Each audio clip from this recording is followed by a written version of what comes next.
Welcome to Chronic Boss Unfiltered. I have been waiting on the edge of my seat to record this episode, and I know that all of you are going to love this. We are interviewing two of our remarkable Chronic Boss Scholarship recipients. One of the things that has brought me the most joy in this Chronic Boss journey has been awarding the scholarship, and to watch these women who have faced really challenging circumstances navigating their chronic conditions, but they have said, you know what, there is more for me, and I want to get out there and I want to help others. And I have this ambition in my heart and I'm going to pursue it despite everything that I am dealing with. Like, that is the spirit of this scholarship. And the two women who are with me today, Jolie and Amanda, they embody this like to a T. So I just can't wait to chat with them. Quick intros, then I'm going to let them introduce themselves. Amanda Berk was a recipient from this year's scholarship, Chronic Boss Scholarship. She is currently studying at the University of Texas. She's getting her master's, and she has founded Liora Health. And I can't wait for you to hear all about what she's doing with Liora. Jolie Wyatt, one of our inaugural scholarship recipients. She has been on this journey with us. We have been on this journey with her since she enrolled in Babson. She was awarded this scholarship in high school. She enrolled in Babson, and friends, she just graduated Babson this spring, and she has started her own company, If the Shoe Fits. Can't wait for you to hear all about that. So again, these women are just, they light me up, and I'm so happy to have them here. I am going to jump in and let you gals introduce yourself. Jolie, give me your Chronic Boss elevator pitch. Who are you? What's your diagnosis? And how did you get to where you are today? Yeah, well, super excited to be here. Thank you for having me. My name is Jolie. As she mentioned, I go to Babson College, and I'm the founder of If the Shoe Fits, which is creating custom fit heels for women who have larger and wider feet. And the way we do that is through a company called Atrix, which is a global leader in foot scanning technology. So in less than 20 seconds, we capture 16 key measurements, and we use that data to create a custom mold, which results in a custom fit shoe. And I got diagnosed with hidradenitis suppurativa at 9 years old. I think it's one of those things where it's still developing in terms of what's happening, what is it? But nonetheless, having a autoimmune disease and chronic disorder is something that we navigate on a daily basis. And it's definitely given me the fuel to the fire of why I do many things that I do today, but super excited to be here.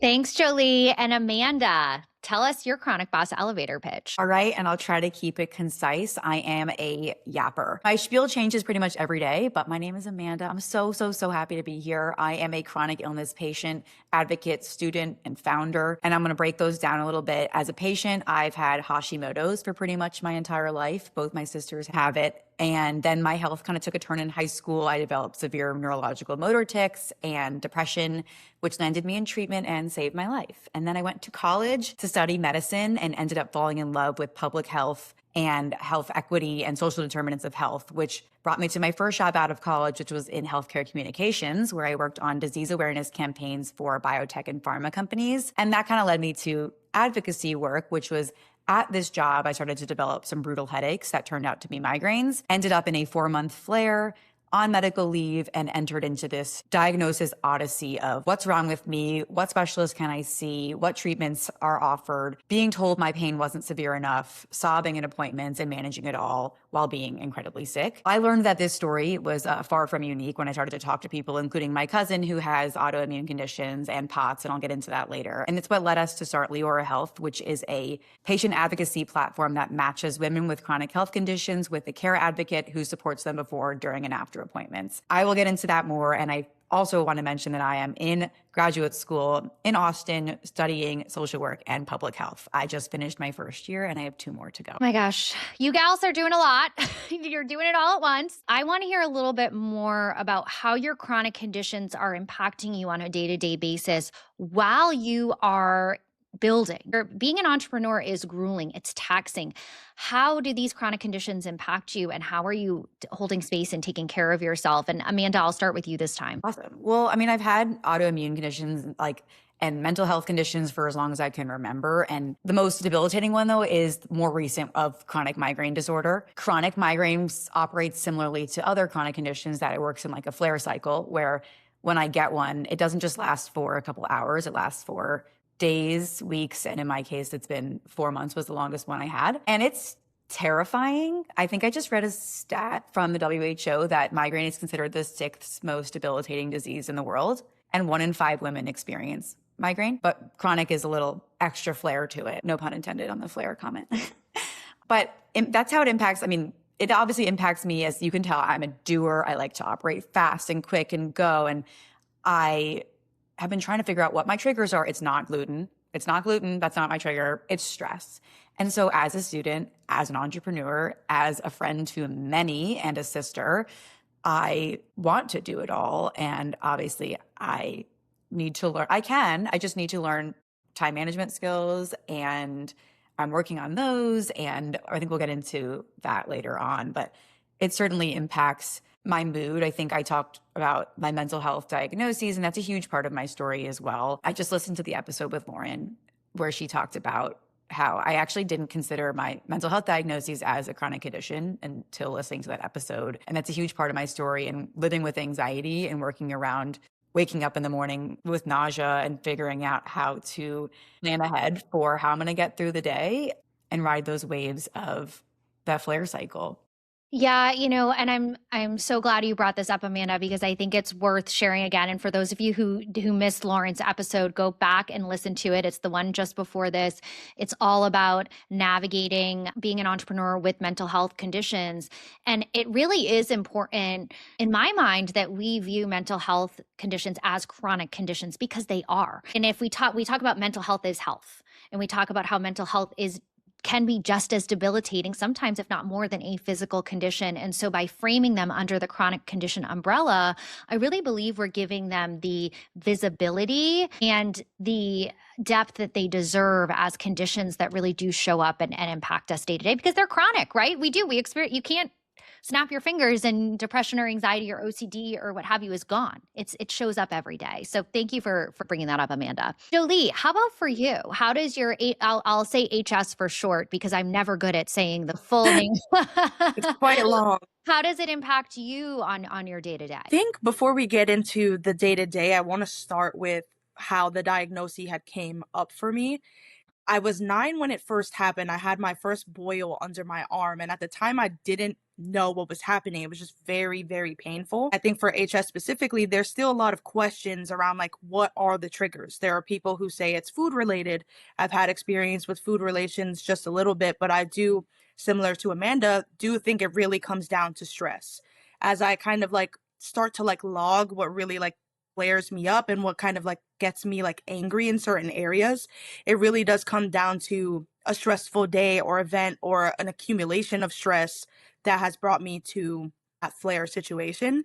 And also similar to Amanda, I have anxiety crazy, like over the smallest little bit of things, I just get a lot of anxiety. And I think on the founder side of things, I've noticed that I would say I'm big on time management. I'm big on following up with tasks every day, doing small things on a day-to-day basis, and then using the week time scheduling block as a way to kind of get those time accumulated things done. What I've noticed on the founder side is, let's say Monday, I schedule something for Thursday. The current state of my mental health and also my physical health on Monday is not the same as it will be on Thursday. And there's no way to calculate that. I could be perfectly fine on Wednesday, wake up in the morning on Thursday, and then there's just something going on. So physically it's different, mentally it's different. And I think if you're outside, and this is kind of a question we'll talk about later, but I think we have moved into a system now where it's being more talked about of what people are experiencing when it comes to having a chronic illness. But a lot of my friends, I mentioned earlier to you, Lily, that I live in a founder's house. Some of the guys just don't understand, like, what do you mean? And I'm like, you have to just experience it. What I'm experiencing on Monday is not the same that I'll experience on Thursday and Friday, and there's just no way to control that. Absolutely. Amanda, I kind of want to let you jump in, because now we're digging in here to the how it's impacting you, but then how are you managing it? And I saw, Amanda, you were like, oh my God, when Jolie was talking. So jump in. Thank you so much, because I'm itching to say something to that. What you said about how you feel on Monday, not reflecting how you feel on Thursday, but also your schedule that you have set on Monday for Thursday changes by the time Thursday comes. And that's the life of a founder. You get new calls put on the books. You get new pitch competitions coming up. You have things that you just kind of have to be spontaneous as much as you can be. But like, for example, most autoimmune conditions or most chronic conditions flare from stress, even when they're so different. Migraine versus HS, so different, but there's so many similar narratives to it. Migraine thrives on change. Like it sparks when something changes. Like, for example, caffeine's not bad for you. It's the change in caffeine that's bad for migraine. I just kind of learned this with my neurologist. Well, what job is the most susceptible to change? Like the job of an entrepreneur. Like, so it's not about, oh, can't do this job. That's why Chronic Boss is so amazing, because like all of us have chronic conditions and we're still doing such ambitious, cool, exciting things. But like the time blocks that you said, really not just blocking in time for calls, but I now physically block in time for breaks, like break time, genuinely. Very important. So important. I love that. Any other hacks that you have? Because you're both juggling being students, being entrepreneurs, managing your chronic conditions. And oh, by the way, you have family members and friends and you have a full life outside of those things. So what are your top tips for people who are in the same shoes? What are your hacks for that? I would say, if I could just hop in here, I think Amanda kind of touched on it already, but I think something that I've started to do recently, like she said, was you have to make time for yourself as well. I think both of you know I mentioned for the entire month of April, I've just been doing pitch competition after pitch competition after pitch competition. And sometimes there is, in that moment, no time, it feels like, for me to take a break. I think being a founder, there's kind of this like wire in your brain where you feel like you have to go, go, go, and there's no time to stop sometimes. But I think as a woman who's dealing with a chronic illness, you have to make time for yourself. I know I've had conversations with people in my tower before where I'm like, yeah, I'm taking a break for today. And they're like, I'll take a break when I die. And I'm like, it feels like I'm dying sometimes. So I'm going to take a break for today because that's what I need to be able to do what I know I do for tomorrow. So I think listening to your body is a big key, because for me, sometimes I might not be full-fledged flare just yet, but I could tell like Monday night, something is happening that might affect my abilities to do certain things on Tuesday. And if I wake up on Tuesday, I'll take Tuesday as at least a few hours to just rest, go on walks. Hot showers really works for my situation specifically. So I think just learning to listen to your body and learning to understand what flares you, like how Amanda was saying, change is kind of one of those catalysts for her. I'm starting to learn as I talk to you that change might just be a catalyst for me as well. But I think your body learning what kind of like triggers you in a way, and also just making intentional time for you for what you need, regardless of what other people may think. And having a good support system around you really does help. I think everybody around me, I am very open about my chronic illness and open about how I'm feeling for the day or what's happening. And they kind of play into that environment. I think not only are you a product of your environment, but you also have impact on the way that environment interacts back with you. Rest is productive. Rest is productive. We will say it all the time over and over again. And you probably see it on your Instagram feeds, but then you're like, yeah, you scroll past. You have to remember rest is productive, and it is so important that you build it in. It's like got to be a part of your strategy. Amanda, I know you're also like buzzing to jump in. So yeah, I mean, when you were talking, you were focusing on a lot of the inward, like listening to your body, listening to yourself, taking time for you. And then you pivoted to my favorite conversation, which is about community and about like transparency. Like I am very transparent about my conditions, more so now than I was before, as I get more confident in learning that other people that are like pretty cool have chronic conditions too. And we're like destigmatizing it. And so that's been a huge change for me. It's like just being transparent and having people stay in with me on weekends, not just like sheltering and crying because I feel like I should be young and having fun and going out drinking with my friends, but I'm hurting. Like if I let them know I'm in pain, like they want to still hang out with me, and we're doing craft night. Like it is so much fun. The types of hangouts that we can have all together that are like really just wholesome, that like no one wanted to go to the bar anyway. They're glad I said something, you know? We wanted to have like a day walk in the park. And I'm like figuring out like different types of hangouts that I kind of like more now. But that goes back to like the community aspect of like there is so much healing in community. And that's something I didn't know before starting Liora, is that they're like, whether it's online and in person, I think there should be like a total balance of that. But it is really hard to find people in your own community physically where you're based at first that have these similar experiences than you, which is why like I've turned a new leaf on my love of social media. I think it gets such a bad rep, you know, in terms of like what it does to our mental health, and comparison is a thief of joy, all that stuff. But there's also something really beautiful in the chronic illness community on social media. My gosh, so much there, Amanda. And I just want to say that this is really, it's such a core tenet of Chronic Boss that we encourage women, when you feel comfortable, to share, to talk about what your experience, talk about your chronic conditions, because more likely than not, there's just statistically speaking, there are so many of us who are living with a chronic condition. And once you say it and you disclose it, you're creating space for other people to do that and for other people to feel comfortable and like, oh my God, there are other people like me around. And now you can be in community together and support one another. And so I always give, like, if you have it in you and it's something that you're like, you've been uncomfortable to share, I encourage you to go for it. Dive in. You will find your people. I guarantee you, you're going to have somebody else raise their hand and say, oh my gosh, me too. And that's what you ladies have experienced. So, okay, we've already covered a lot, but now I want to get into the nitty gritty on your businesses. And I want to hear more about what you're building and why you're building it. So, Jolie, what inspired If the Shoe Fits? Where did the business start? Where are you now? You've just gotten off planes from a bunch of pitch competitions. So like things are going well, it sounds like. So tell us more. Okay, well, I'll try to keep it very condensed because it's been a roller coaster ride for about 4 years now. So I developed the idea behind If the Shoe Fits back in sophomore year of high school. So I was in Treasure Coast Public School.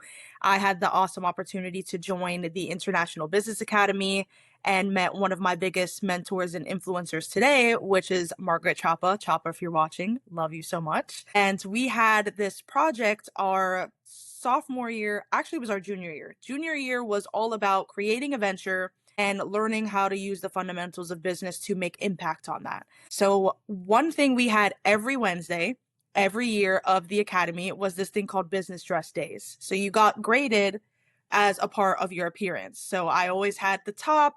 I loved fashion. So I always had the top, the bottoms, but when it came to shoes, it was a nightmare. For those who don't know, I do have what I consider a very common combination of unfortunate characteristics amongst women, which is I have a size 12 foot. I do have wide feet, and I do recently discovered I have bunions. Obviously, when it comes to footwear, I've recently noticed through customer discovery interviews and also just my own personal experiences for like the last 10 years of life that less than 1% of retail stores carry above a size 10.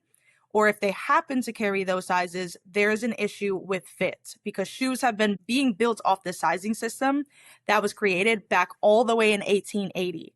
It's 2026. So think about how feet today are completely different than back then. Just in the last 2 decades alone, feet have grown 2 whole sizes and have expanded like 4 millimeters in width. Right now, we are working with a pilot with Atrix, which is a global foot scanning company.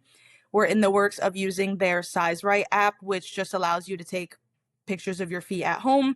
It gives us a model of your foot and also measurements, and we use that information to create you a custom mold. And in the last just year alone has been a lot of crazy things. I spent the last semester studying abroad in South Africa. I really just wanted to kind of take a break from the Babson ecosystem and also just live life in a different area. And I created my first prototype with my own 2 hands. Those last 4 months, every month has been something crazy that has gotten us to the next point. I first got back in January. We did our first pitch competition, placed top 10, gave us capital to do something. We have been building our website. We have been finding a manufacturer. We found a manufacturer in New York City who's currently working on our samples. The goal is hopefully they're going to be done in the next few days so that I can walk the stage of graduation in my own 2 heels. But we've been finishing up our website. Our pre-orders are going to launch in a few weeks. And like I said, have just been pitching my butt off, trying to do capital in the fastest and most non-dilutive way possible. So it's been a lot. I think I love what I do because I genuinely feel and have noticed over interviews that similar to the discussions we have about being more open about having a chronic illness, there are so many women who, regardless if your feet are wider or smaller, there are issues when it comes to shoes. And there is this kind of normalization we have when it comes to heels that they're supposed to hurt. And that's not true. None of your shoes are supposed to hurt. I recently learned that people are doing Cinderella surgery on their feet, which they're like surgically removing bones so that they can fit into their shoes. And I feel like once we have hit surgery, that is an extreme to where we need to rebuild the shoe from the root at its problem, which is where the custom molds come in. So I know there was a lot of information to digest all at once. The last few months have been crazy, but the roadmap for us over the next 3 months is we're going to be doing an accelerator at Babson, trying to get sales down and just learning as much as we can. And then we will be pitching for Defeat the Odds with Boston Globe and Fetch in June. And I also, over the last month, have been part of the WeBank Accelerator, which is a women entrepreneurial council. And we placed as a semifinalist for that. So we'll also be pitching for a finalist in June. So needless to say, I will be needing a lot of scheduled opportunities to just breathe in the next few weeks and just get my health in order. But that's a very long-winded way of saying a lot happening. Oh my God. What a story. And what I love about your story is that you have had this vision on your heart for so many years and you have stuck with it and you followed it, and look at what it's blossoming into, this full-fledged company from this vision you had as a high school student. And so it's just so remarkable to hear you talk about it Thank and hear you. about the growth in the past, like this very short period of time. And I'm sure for other student entrepreneurs, this is really exciting for them to hear about. Oh, and by the way, Jolie, you've been in school, like you're in final week, I think, right now. So you're, it's like you're It's a also, lot. kudos to you. I'm so excited to see what happens. We're all going to have to be following If the Shoe Fits, and we will be sure that we drop all this information to our show notes so that folks can get access. So now, Amanda, you're building Liora Health. I want to hear more because this is obviously connected into healthcare and a very personal experience that you and loved ones have experienced. So what was it? What was this tipping point that made you say this needs to exist? When did you get started, and where are you now?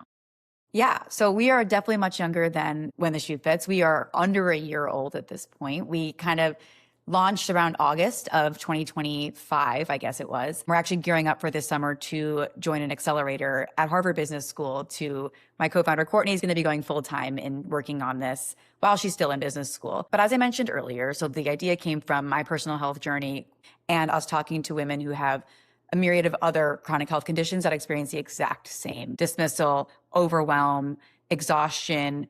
Why is the person that's the most sick navigating this on their own? There are solutions out there now being pitched, and like that is very AI focused. There's an app for that. There's an app for this, but there is so many apps now. There's a tech overwhelm as well.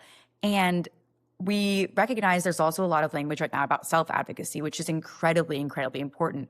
However, personally, when you are the one who is very, very sick, very exhausted, there's kind of like only so much that that person should be required to have to do on their own. And the system wasn't designed for chronic conditions, wasn't designed for complexity, wasn't designed for women, and we shouldn't have to navigate that on our own. And so that's kind of where Liora Health came from, was making sure that women don't need to navigate this system on their own. And there's actually a lot of people that want to be an advocate for those. And our care advocates range from nurses to clinical social workers to MPH students that understand like the insurance ecosystem, as well as peer advocate model that we're testing as well. Because so many people, for example, my cousin has uveitis, which is a rare autoimmune disease of the eye, where she went almost blind when she was 10 years old. Her mother was her advocate and brought this giant binder to all her appointments to doctors who had never even heard about the condition. And so she knows so much about this condition after a decade of having it, more than so many doctors know. So that could be a super helpful person to help someone else navigate their appointments. And we also saw in the women's health space, so as I mentioned, I come from a very health systems oriented background, health communications, navigating like what I loved about health communications was there's like this gap in the system of fragmentation between payers, providers, patients, policymakers who can't really talk to each other in the same language. And so communications was a way to bridge that gap, which is what I'm kind of doing in social work now. I kind of see that as like the physical embodiment of a comms background, but we see these care advocates as kind of helping to bridge those gaps. Instead of being an additional layer of overwhelm, it's kind of helping to someone to not help you navigate those 10 to 15 appointments that women with chronic conditions see, specialists that they have every single year. And so we also had noticed in the ecosystem of women's health, which is getting so much more attention now, finally. It's long, long, long overdue. We've all known that, like, there's so many stats out there and there's so many people addressing, like, we understand there's a problem now. Like, what are we doing to fix the problem? And there is so much attention and capital being put towards fertility solutions, which is amazing and awesome and needed, as well as a lot happening in menopause now. However, what about everyone else? What about other women's health conditions? What about endometriosis, PCOS, autoimmunity, POTS? Dysautonomia is a huge space that needs to have more attention put on it and capital and money behind it. And so we kind of see patient advocacy as something that can be like a sustainable business model as well. And there's this huge market gap for it, which is something fascinating that I love what you said, Jolie, about doing good for your people. And I was under this interpretation in the past that like making money off of something is actually not doing good. But, and that's like the social work in me. And through meeting other female entrepreneurs who are working on social enterprises and working on for-profit businesses that also do good, because you can actually help more people with the more capital that you have. And like women's health deserves to take up space in the business world as well. Sorry, this is like kind of a long ramble, but something that has been like kind of this aha moment for me. I got off track, but no, Amanda, I really love what you just brought up, because it's such an important point that Jolie, you brought it up too. It is also okay. You can do good and make money. You should be able to do both, right? It's a fallacy. I had a mentor who once said to me, it is a fallacy that you have to sacrifice income to do good in the world. Frankly, when you are not properly compensated or you are not making enough money, you burn out. You burn out when we give ourselves, give, and there is no return. Like, we cannot sustain. We also have medical bills and life and partners and kids and all of these things that we have to provide, right? So it is okay. And that is a mentality that I think many women, we tend to be nurturers. We want to help other people. And it's a beautiful thing. And we are building beautiful businesses. And at the same time, it's okay. And in fact, it's an amazing thing to make a lot of money. I hope both of you become bajillionaires, because I know that you're going to give a lot of that money back and you're just going to help more people. yeah. And that's what we are now. We're starting to open up potentially an angel round to actually start to, right now we built the website ourselves. We're running our social media accounts ourselves. We're matching. We have 20 pro bono advocates right now, which is incredible. And everything we're doing is kind of without money behind it. And so we're ready for that next stage to build our MVP, to be HIPAA compliant, to pay advocates what they actually deserve for the amount of work that they are putting in to helping other women. I love it. I love it. I love what you're both working on. So impactful, so important. And one thing I want to ask that wasn't necessarily in some of the prep that we talked about, but I've talked with you about this individually. So what is the role for you in having advisors or people who just inherently understand what you're going through? And I'm actually going to call out 2 specific women to each of you. So first of all, Jolie, you met, I believe, Emily Levy at our Chronic Boss launch event. Is that right? And I want to just pause for a moment and say Jolie was a speaker at our Chronic Boss event, and our launch party, and she absolutely knocked it out of the park. No surprise. People were obsessed with her. Who wouldn't be? And she met at that launch party, Emily, who has become, I think, a mentor and an advisor to you, Jolie. Just this is what I'm gathering from social media. And what I want to just mention is this is the power of community. We started by talking about the power of community and the influence that can have. And when we were able to bring all of these chronic bosses together, the magic that was created. But Jolie, tell me about your work with advisors and community and your work with Emily. I got a little emotional when you said that, because we were actually having this conversation literally like 2 weeks ago. And Amanda, I met this woman named Emily Levy. She was a Babson alum, but I didn't know that at the time. I was getting ready to do this keynote for the Chronic Boss launch event and got a text one day on LinkedIn from this girl named Emily. She's like, "Hi, my name's Emily. I'm a Babson alum. I'm actually coming to the event tonight. I'm literally driving from Rhode Island just so I can meet you. I was like, what did I do to deserve this opportunity? Like, I'm so excited to meet you. And this second we met, it was just like sparks flying. Like, I was like, I know that I don't know what this relationship is going to look like in the future, but all I know is I want you to be a part of that community. And she has just been the biggest advisor, mentor, friend, coach, everything for my 4 years at Babson.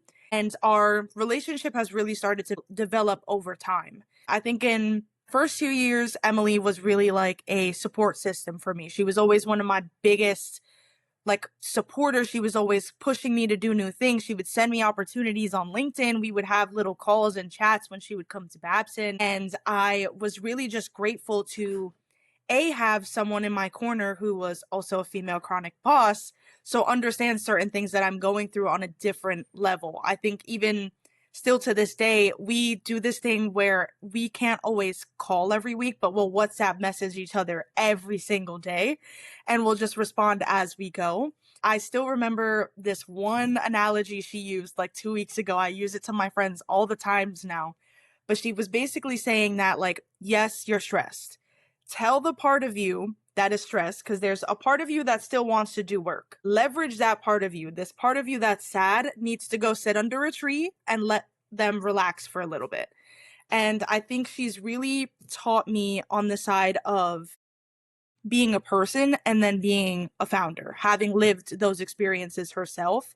I think when it comes to being a person, she reminds me that, you know, it's okay to take breaks. It's okay to need time for yourself. It's okay to feel what you're feeling for this moment and know that you gotta pick yourself up after that. And then on the founder side, she's taught me to understand like what I'm doing is not the same opportunities that somebody else might get. It's not the same road that worked for somebody else. Like, you just have to be able to navigate for your specific circumstances. And she's always, always in my right corner, no matter what it is, no matter how busy she is. She is always pouring into my cup to make sure it's full. And I've been telling her over the last few days, I'm like, you gotta let me fill your cup a little bit more now, because I've really just, as I said before, I really care about my people.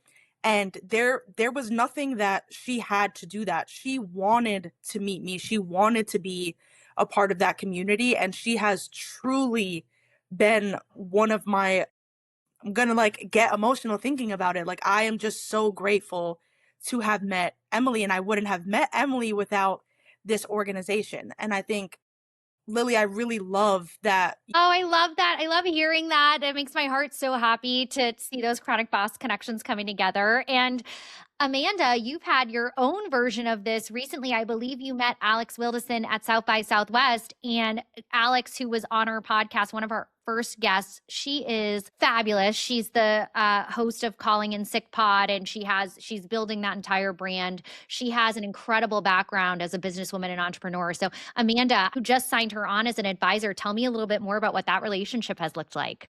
Yeah. First of all, I have the chills from that, Jolie. That was beautiful. Also, a special place in my heart with the name Emily. That's my identical twin sister's name. And I love anybody named Emily. Gosh. Which like usually that's like the biggest fun fact about me. But recently, like, it hasn't been relevant to like what I'm working on. That's usually like my pitch is I'm an identical twin sister. But back to Alex. Interestingly, we actually met before South by Southwest. This is one of those, like, I was a big fan of hers. I listened to her podcast, Calling in Sick. She's an incredible content creator as well in Austin, which is the city I'm based in.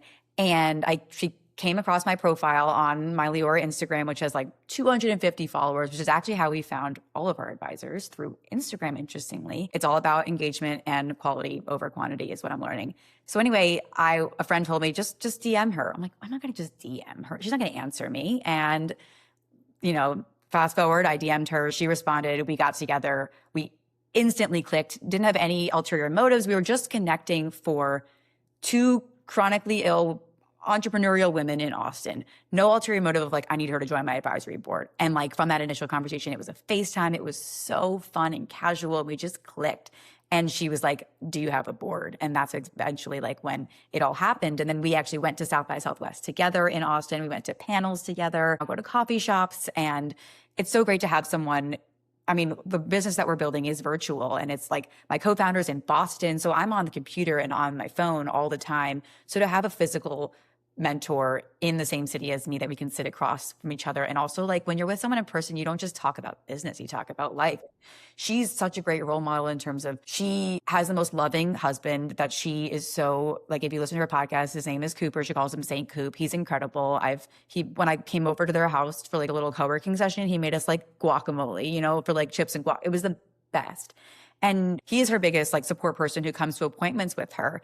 And when we were like talking about the idea of Liora being like a real person that comes with you to appointments that accompanies you, she's like, so like a Cooper. She said when she posts her content, everyone says like, you're so lucky that you don't know how lucky you are to have Coop coming with you. She's like, I am lucky and I wish other people could have that person. And so that's kind of like what we see ourselves filling that role as. Obviously not replacing anybody's loved ones, just similar to like, we think of ourselves as like healthcare doulas. Like a doula isn't replacing your loved one or medical team. They're just like another layer of support to be there to advocate with you and for you. I love that. I love that you're doing that. And I really love, Amanda, that you've shared that this was cold outreach, that these relationships have come from. And I think that a lot of us get in our own head about reaching out to people. And this is good fuel and I think advice for all of us and our listeners to hear, like, just go for it.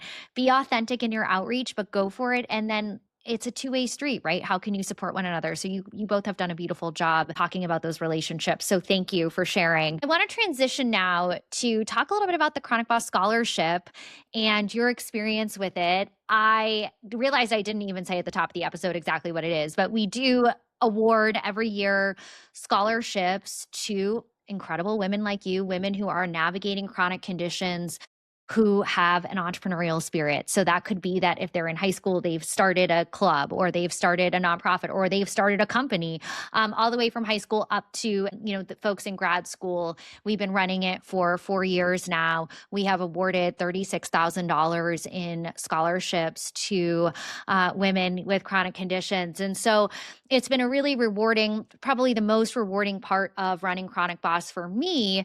So I'd love to hear from both of you. How did you hear about the Chronic Boss Scholarship? What was your first reaction when you heard something like this existed, and what did it mean to you to win this scholarship?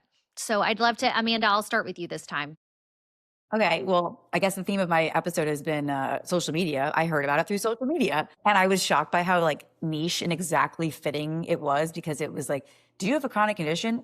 Are you building a business and a student? And I was like, okay, I got to look into this. But to be honest, when I first heard about the scholarship, I wasn't going to apply because I had this narrative that I wasn't sick enough to be a chronic boss, that my chronic conditions aren't debilitating enough, that I don't deserve this scholarship and other people do more, which I talked to my sister about a lot. And she was like, what, are you kidding? Like, and then she kind of reminded me about there's no such thing as like being sick enough, like whatever. So she reminded me about what I'm building is to help other women. And if I feel guilty about taking this for myself, which now I don't, but I'm going to be channeling this into my business, which is being built to help so many other women who are incredibly sick and who are in so much need of support and with advocacy. And so I had never like won anything before. So when I actually got the scholarship, I was shocked. I was so excited. And I was also just really, as much about like the funding itself, just so excited to be like now officially part of the Chronic Boss community, which I now realize I could have been part of before the scholarship, but I wasn't even like aware of it before that came across. Yeah. Thank you. Well, of course you're so deserving. And that's the thing is like, we tell ourselves these tricks of like, I'm not sick enough, or I'm too sick, or, that can also happen within chronic illness communities, that those discussions pop up. But it's like, at some point in time, we've all struggled with our chronic conditions, and they are a part of who we are no matter what. Like, even when you're in remission, right? I'm in remission, but my chronic conditions are still very much a part of my life. I'm on a very heavy medication. I have a bunch of appointments I have to go to. So it shows up and it impacts how we make decisions. Mhm. And so absolutely. Thank you, Amanda, for sharing that. Jolie, for you, you were our inaugural recipient. Tell me more, like, how did you find out about it? How did it feel to know something like this existed, and what does it mean to you? It was a very interesting time when I got kind of familiar with this program and what you were doing with the scholarship, because it was prime, like COVID was kind of starting to disappear. It's like 2022. I remember at the time, and no, you're not going to hear me wrong, I applied to 80 schools for college.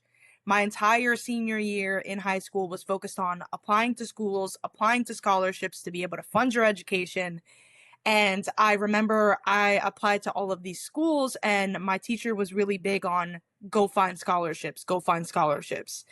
And for the last like 6 months of my junior year, I had to spend at home because I was going through really serious boils where like every other day I felt like I was staining my clothes, and it was just a lot for me to deal with. I was like, I don't want to have to deal with this in the classroom. I was just like working with her. It was perfect because it was COVID. So I was doing a lot of things online. And I remember specifically for the Chronic Boss Scholarship, it was the night after I got my first ever boil drained. And I was in so much pain. And I just remember sitting on the couch, and I had stumbled upon the scholarship the day earlier, and I had screenshotted like the prompt, and I was like, I'll write about this later. I didn't know that I was going to be end up getting a boil drains, but I was sitting on the couch and I was like, I had like one arm up on my head to like keep my arm elevated, and I was like, I feel like I was crying my eyes out, and I was like, I need to put this down somewhere. And I remember just writing my response to that scholarship, and I applied through bolt.org. Still one of the only scholarship platforms I've ever really gotten anything on. But similar to Amanda, this was the only one that I got out of what I applied to. And also similar to Amanda, like I was like, I don't think like only 3% of the US population has HS. It's still one of those things that it's like, what is that? What are the cause? Are there any cures? And I at the time I was like, I don't know if anybody knows what this is. It's not, is this even considered really like a chronic illness? Like I don't know how this is going to come across on paper. It's not something that everybody is experiencing. And I think that that was the most impactful written version of what I was experiencing, because I literally wrote it as I was crying my eyes out. And I was so, so grateful when I got that scholarship, because it was the only one I got. But for me, it felt very personal because I was like, this was the only one I found that had a very personal touch to me because I have a chronic illness.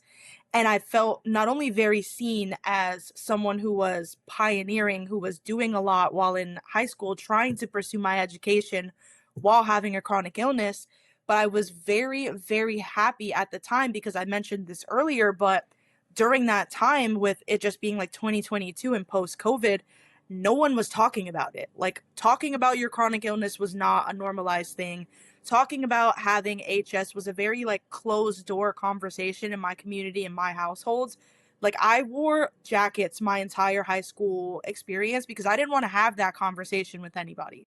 They're like Amanda said earlier, they're like the people who are like emotional enough to care and learn more. And then there's the people that have experienced themselves. And I felt like in that specific environment in high school, I wasn't around either of those people. So it wasn't something that we talked about. And similar to how Amanda shared earlier as well, I feel like there is a certain stigma when it comes to social media, but if you're on the right side of the algorithm, it could do a lot more for you in like a mental and physical space. And for me at that time, I was just like, we're not talking about it. There's nothing about it on social media, so I'm not going to talk about it. But that was the very first start of me being able to start talking about it. I was able to come back like a year or two later to come speak at the launch party event. And that was just like the kickoff of like, I'm going to talk about it. Whenever I do keynote speeches at Babson throughout my entire life, that's a part of my story and I'm going to share it because Lily, like you said earlier, the more you start to talk about it, the more you leave room for other people to feel comfortable enough to share their stories as well. And a lot of the beautiful women that I'm friends with today also have chronic illnesses, and we understand each other. Like Amanda said earlier, we'll forget the bar. We can stay home and do a puzzle. And 90% of the time, people don't want to go out anyway. So I think that I was very lucky to be a part of the inaugural portion of the scholarship because it was a great time where we were starting to move into this era where we're talking about it now, and we're also, for lack of a better word, normalizing the conversation of this is what I'm having. How can you support me? And also, how can I support you? So I just want to say thank you, because you have not only pushed me through this milestone of now I'm graduating, but I also got to learn more about myself, help other people learn more about themselves. And it's really become a core pillar in what we do every day. Thank you, Jolie. That makes my heart so happy. Thank you both. So, ladies, this has been an incredible episode. This was jam packed with tips and inspiration. And I know that you are literally giving life to so many chronic bosses out there, especially those who are students and entrepreneurs and juggling it all. So, thank you for showing up so authentically today. I, of course, want to close out our episode by asking each of you, what does being a chronic boss mean to you? Amanda, I'll start with you. Okay. I would say being a chronic boss means following your intuition, surrounding yourself with a community of support, and also being proud of your chronic illness. I think that learning to live life, not just between flares, but like riding the waves of those flare ups, offers such a unique perspective and life experience that you can bring to any role that you're in. Like you can make you a more marketable candidate in job applications. It makes you like a more unique and cool friend. It makes you someone who's more empathetic and emotional. It's not just those soft skills, it will translate into those harder skills too. So being a chronic boss means not just living with chronic conditions, but like being proud of it. Beautifully said. Beautifully said. And Jolie? Amanda, I really couldn't have said it better myself. I think she really hit the nail on the head.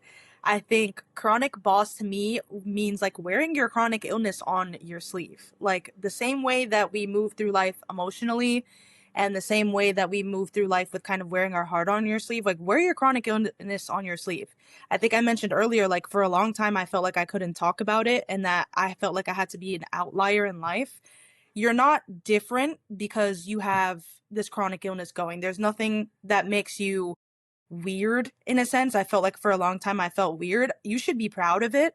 I feel like it gives you superpowers almost. Like I schedule myself better because I know how I work now, and I am very empathetic in the way I approach life because I have this certain thing that has made me a more empathetic person.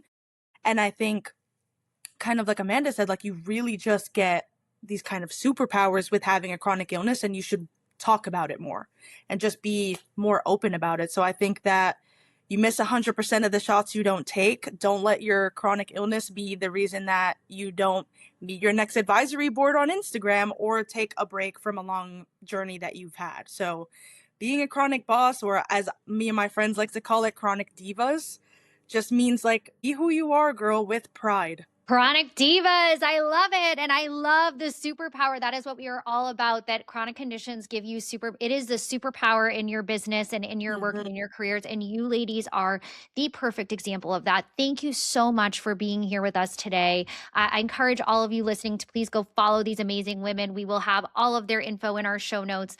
Thank you both for the important work that you're doing. You are fabulous chronic bosses, and I can't wait to see where your next step takes you. Lily, Thank you. thank you so much. You are such an incredible leader, mentor, guide to all of us. You are the ultimate chronic boss. Thank you for this opportunity.